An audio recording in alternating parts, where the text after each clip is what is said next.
Hi friends, welcome to my channel. ഇന്ന് നമ്മൾ പഠിക്കുന്നത് 2024 നവംബർ മാസത്തിലെ കറണ്ട് അഫയേഴ്സ് ആണ്.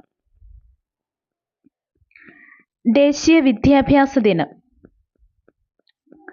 നവംബർ 11. സ്വതന്ത്ര ഇന്ത്യയിൽ പ്രഥമ വിദ്യാഭ്യാസ മന്ത്രിയായിരുന്ന മൗലാന അബ്ദുൽ കലാം ആസാദിന്റെ ജന്മദിനമാണ് ദേശീയ വിദ്യാഭ്യാസ ദിനമായിട്ട് ആചരിക്കുന്നത്. 1888 നവംബർ 11 തീയതിയാണ് മൗലാന അബ്ദുൽ കലാം ആസാദിന്റെ ജനനം. അയിത്തജാതിക്കാരുടെ സഞ്ചാര സ്വാതന്ത്ര്യത്തിനായി മന്നത്ത് പത്മനാഭൻ നയിച്ച സവർണ ജാഥയ്ക്ക് 2024 എത്ര വർഷം തികയുന്നു? 100 വർഷം. വൈക്കം സത്യാഗ്രഹത്തിനോടനുബന്ധിച്ച് 1924 നവംബർ 1 വൈക്കത്ത് നിന്നും തിരുവനന്തപുരത്തേക്ക് സവർണ ജാഥ പുറപ്പെട്ടത്. കരയിലെ ഏറ്റവും വലിയ ജീവിയായ ആനയെ ഉത്സവങ്ങൾക്ക് എഴുന്നള്ളിക്കുന്നത് മനുഷ്യന്റെ അഹന്തയാണെന്ന് വിധിച്ച കോടതി? കേരള ഹൈക്കോടതി.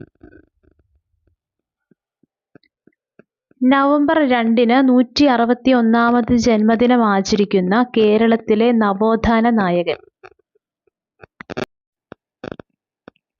ഡോക്ടർ പൽപ്പു.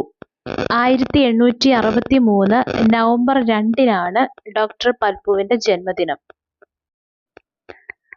ലോക സുനാമി ബോധവൽക്കരണ ദിനം നവംബർ 5. കയർ ദിനമായിട്ട് ആചരിക്കുന്നത്? നവംബർ 5. കയർ ദിനം ആചരിച്ചു തുടങ്ങിയത് 2012 മുതൽ. 2024 കോമൺവെൽത്ത് രാജ്യങ്ങളുടെ ഉച്ചകോടിക്ക് വേദിയായത്? സമോവ.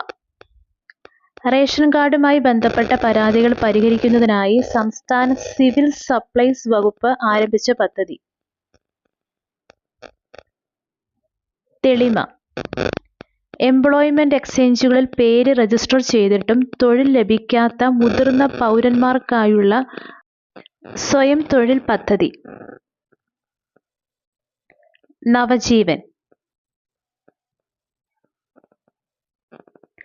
സർക്കാർ ജോലികളിൽ വനിതകൾക്ക് 35% സംവരണം ഏർപ്പെടുത്താൻ തീരുമാനിച്ച രാജ്യത്തെ ആദ്യ സംസ്ഥാനം?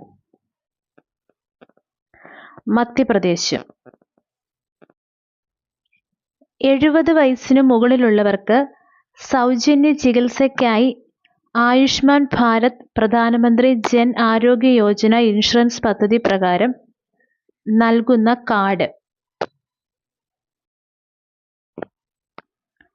ആയുഷ്മാൻ വയവന്ദന കാർഡ്. 70 വയസ്സിനു മുകളിലുള്ളവർക്ക് അവരുടെ വരുമാനം പരിഗണിക്കാതെ പ്രതിവർഷം 5 ലക്ഷം രൂപ വരെ ആരോഗ്യ പരിരക്ഷ നൽകുന്ന പദ്ധതിയാണ് ആയുഷ്മാൻ ഭാരത് പ്രധാനമന്ത്രി ജൻ ആരോഗ്യ യോജന പദ്ധതി. അടുത്തിടെ 7 ഭൂഖണ്ഡങ്ങളിലെ 7 കൊടുമുടികൾ കീഴടക്കിയ ആദ്യ മലയാളി? ഷെയ്ഖ് ഹസൻ. ഏഷ്യയിലെ എവറസ്റ്റ്, ആഫ്രിക്കയിലെ കിളിമഞ്ചാരോ, വടക്കൻ അമേരിക്കയിലെ ഡെനാലി, തെക്കേ അമേരിക്കയിലെ അക്വൻകാഗ്വ, യൂറോപ്പിലെ മൗണ്ട് എൽബ്രൂസ്, അന്റാർട്ടിക്കയിലെ മൗണ്ട് വിൻസൺ, ഓസ്ട്രേലിയയിലെ മൗണ്ട് കോസി യാസ്കോ എന്നിവയാണ് ഷെയ്ഖ് ഹസൻ കീഴടക്കിയത്. 16 വയസ്സിന് താഴെയുള്ള കുട്ടികൾ സാമൂഹ്യ മാധ്യമങ്ങൾ ഉപയോഗിക്കുന്നതിന് വിലക്കേർപ്പെടുത്താൻ ഒരുങ്ങുന്ന രാജ്യം? ഓസ്ട്രേലിയ. ലോക കാലാവസ്ഥാ സംഘടനയുടെ റിപ്പോർട്ട് പ്രകാരം ലോകത്തിലെ ഏറ്റവും ചൂടേറിയ വർഷം? 2024. ലോക പ്രമേഹ ദിനമായിട്ട് ആചരിക്കുന്നത്? നവംബർ 14. 2024 ലോക പ്രമേഹ ദിനത്തിന്റെ പ്രമേയം ബ്രേക്കിംഗ് ബാരിയേഴ്സ്, ബ്രിഡ്ജിംഗ് ഗ്യാപ്സ്. ഭരണഘടനാ ദിനമായിട്ട് ആചരിക്കുന്നത്? നവംബർ 26. 1949 നവംബർ 26-ന് ഭരണഘടനാ അസംബ്ലി ഇന്ത്യൻ ഭരണഘടനയെ ഔദ്യോഗികമായി അംഗീകരിച്ചു. ഇന്ത്യൻ ഭരണഘടനയുടെ 75-ാമത് വാർഷികമാണ് ആഘോഷിച്ചത്.